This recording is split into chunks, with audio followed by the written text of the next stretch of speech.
Здраво, деца! Вие сте на каналот Евгенија Николенко. Овде ќе ви читам многу приказни. Like and subscribe.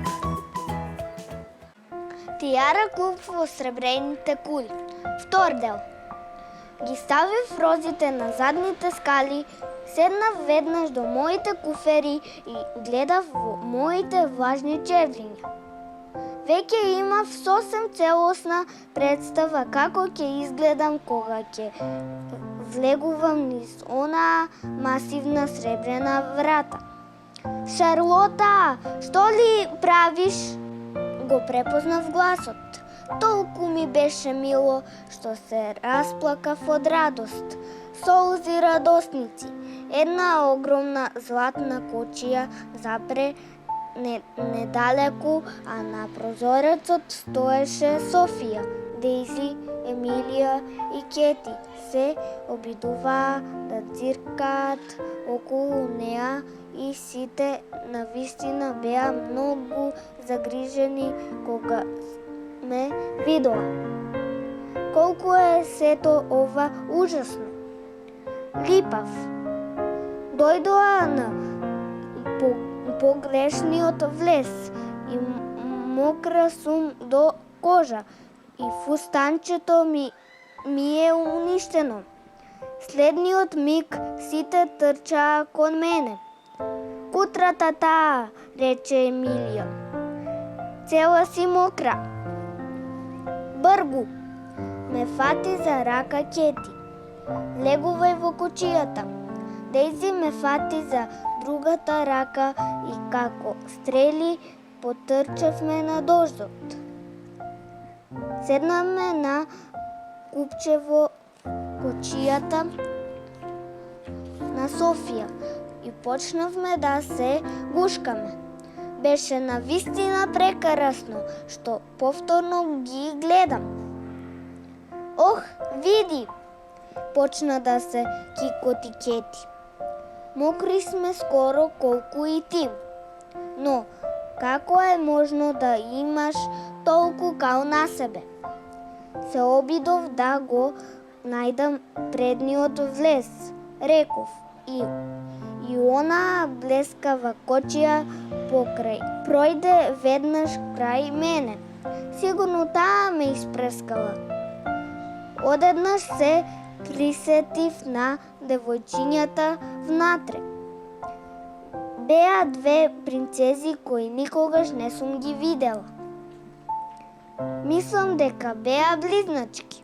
Близначки! Заплантија очите на Емилија. Ќе биде забавно.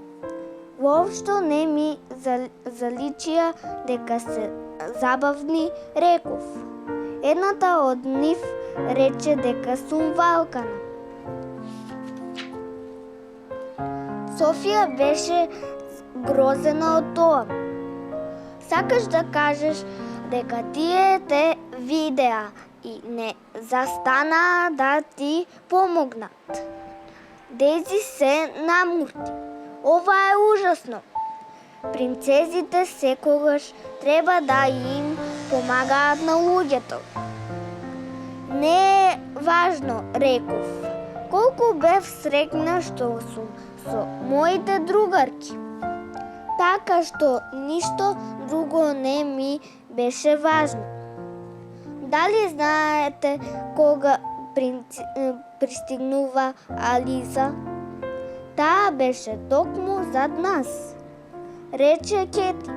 Таа брзо седна на задното седиште и дзирна низ прозорецот. Да, не ја. Само што влегува во дворот. Ох, запираа.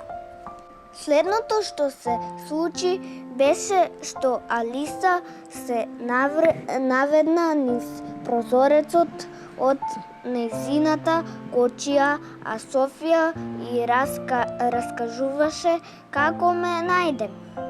Еден миг подоцна таа скокна внатре и веќе беше со нас. Дедо му кажа на кочијашот да го земе твојот багаж. ми рече: "Јас и ти заедно ќе пристигнеме." "Господ, ти си жива вода." "Знам," реков, "и моја вина е."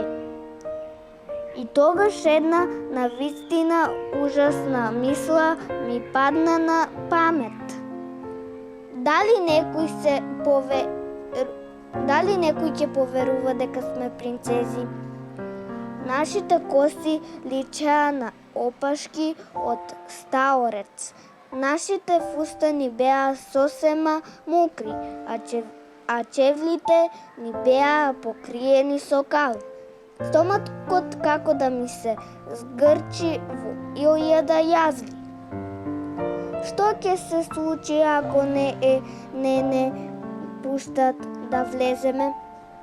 "Ќе ја пуштат Алиса," рече Дејзи. Изгледа божествено. Дејзи имаше право. Алиса имаше преубав син кадифен фустан и незаборавни сини сатенски чевли. Алиса чудно ни се насмевна. "Чекајте!" нареди и пред да само можеше да ја запреме. Таа веќе беше надвор и танцуваше на дождот. "Не, се врати се додека не се наводни како нас." "Ете," рече таа, "ако не сакат, барем сите ќе бидеме заедно. Видете, кочијата на дедо вози понатаму. Време е за нашиот величествен влез во сребрените кули." Продолжението очекувајте го во следното видео. Ако ви се допадна ова видео, ставите лайк and subscribe. Чао!